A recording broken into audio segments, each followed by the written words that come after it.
As pessoas sempre buscaram formas de homenagear quem é especial, de se sentirem mais próximas, de demonstrarem esse amor. Vamos juntos fazer o bem. Participe da Praça das Famílias e ajude a construir a Catedral Cristo Rei. A sua família para sempre na Catedral de todos nós. Ligue ou acesse o nosso site. Padroeira de um povo a lutar, a gente mineira te quer exaltar, não só lá na serra. Amado irmão, amada irmã, saúde e paz. A alegria que experimento agora por estar aqui orando com você, seja esta mesma alegria fecundada pela graça de Deus, forte no seu coração. Esta alegria vem da comunhão e da fé.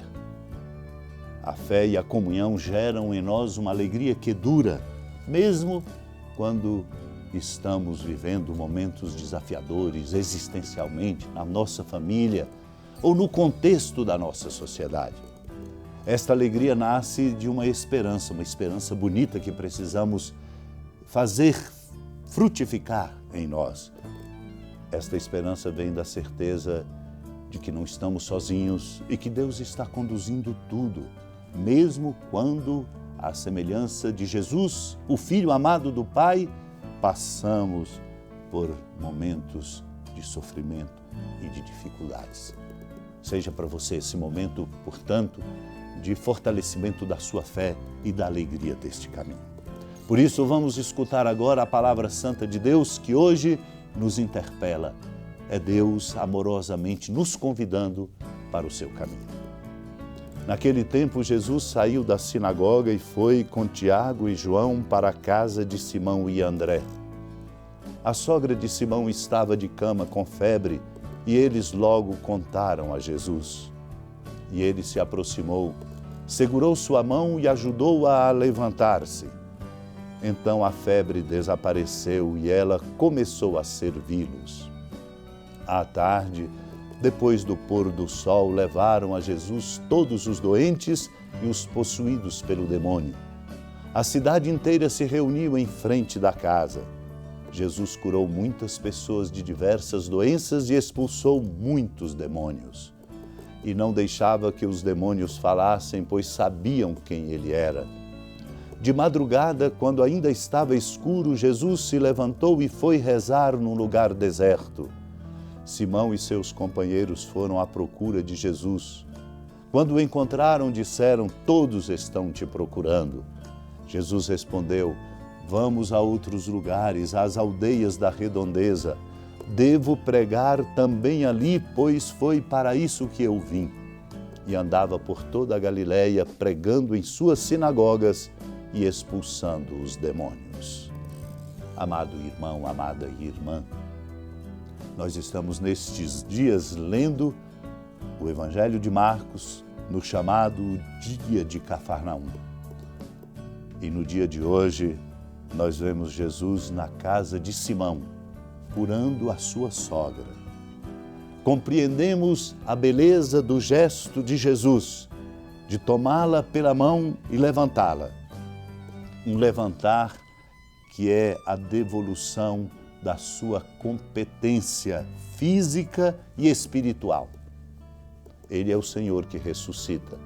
O fato de dar a mão e de a levantar relembra que Ele, Cristo, também em razão da nossa dificuldade, caiu. Caiu exatamente por assumir sobre si o peso dos nossos pecados. E pela força da sua ressurreição, Ele se levanta. O levantar-se de Cristo, sua ressurreição, é a manifestação do amor misericordioso de nosso Deus. Do Deus que misericordiosamente tudo pode. Tudo pode porque ama. E Ele devolve esta força e esta competência à sogra de Pedro, que febril estava na cama.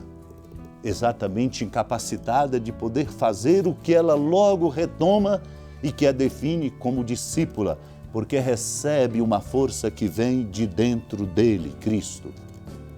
Levantada, ela se põe a servi-los. Esta é a maior competência. A maior competência do discípulo. A maior competência do discípulo não é o que sabe, o que estudou, o que possui, o que tem dinheiro, o que ajuntou. A competência maior do discípulo é a sua capacidade de servir.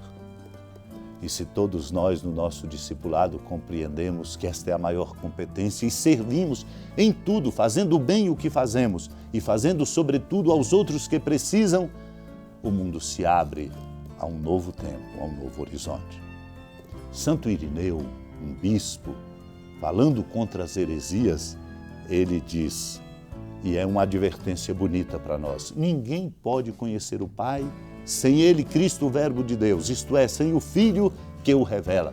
Como Jesus revela à sogra de Pedro, devolvendo-lhe a saúde. Como sai para revelar-se a todos os lugares, como ele mesmo diz, e não se deixando prender simplesmente pelos interesses de um grupo ou de uma família. Também não se conhece o Filho sem a vontade do Pai. O Filho, Jesus, faz a vontade do Pai, pois o Pai o envia. O Filho é enviado e vem a nós. Assim o Pai, que é para nós invisível e incognoscível, torna-se conhecido por seu próprio Verbo. Só o Pai conhece o seu Filho, como manifestou o Senhor.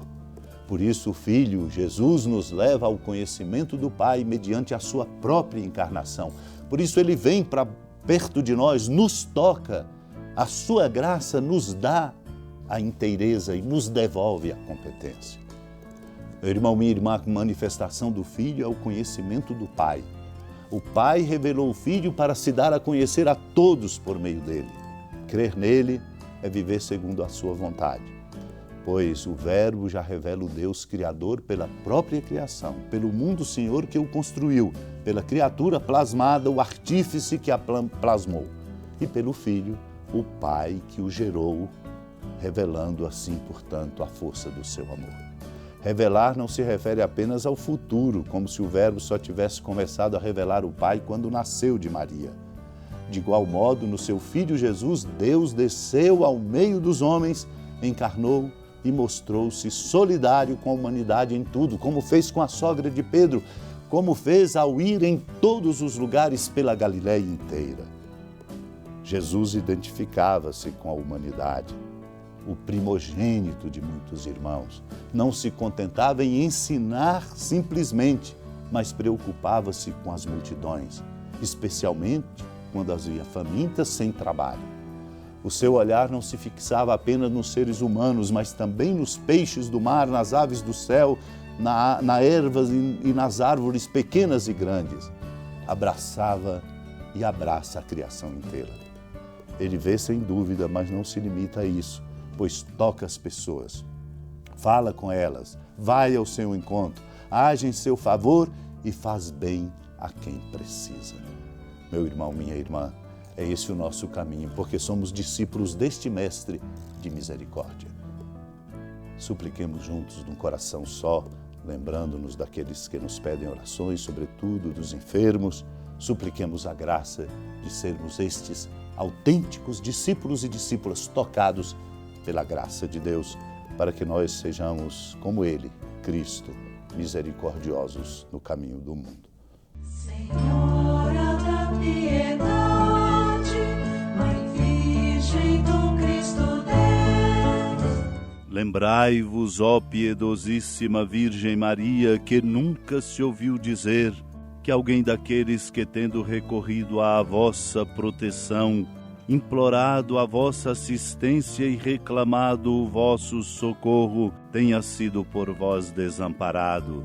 Animado com igual confiança, a vós recorro, ó Virgem das Virgens, e gemendo sob o peso dos meus pecados, me prostro a vossos pés.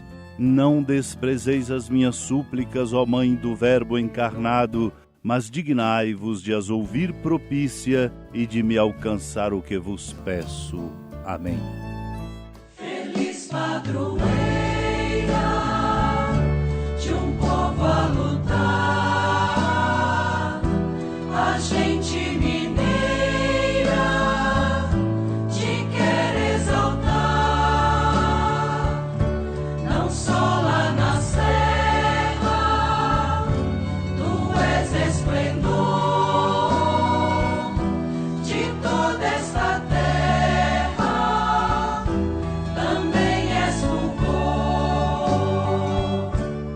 Amado e amada de Deus, com alegria, da ermida da padroeira do estado de Minas Gerais, a Senhora da Piedade, a Mãe de Misericórdia, que da sua casa de clemência e bondade nos acompanha e nos abençoa, do alto da serra, magnífica arquitetura divina, a bênção de Deus, amor misericordioso. Pai, Filho e Espírito Santo desça sobre sua família, sustente sua vida, fecunde o caminho missionário de nossa igreja, nos encha de sabedoria e permaneça conosco para sempre. Amém. Feliz padroeira